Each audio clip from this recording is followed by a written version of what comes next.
The secret to sustained fire is unending oil.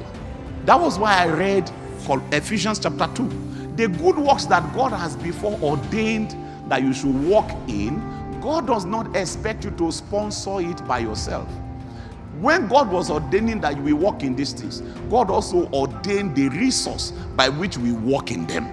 The problem many times is people are excited to take assignments from the Lord, but then they do not go through the supply chain protocol and process that God has put in place for the funding of their lives in order for them to be able to actualize the work that God has ordained for them to do.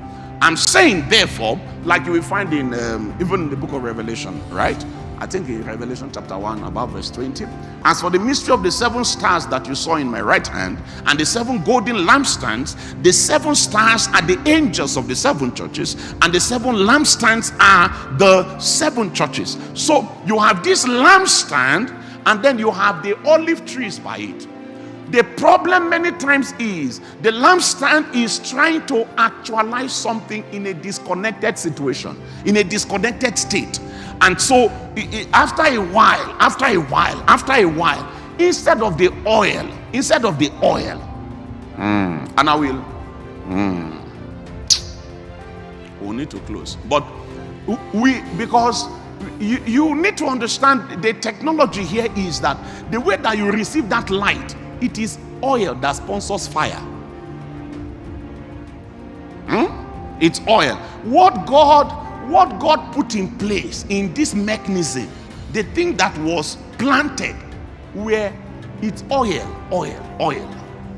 That oil is what runs into the mechanism, but the end product is light. And this lamp, if you know anything about this lamp, they are not like this, the lamps here. These ones are like LED light. They actually call them energy saving bulbs.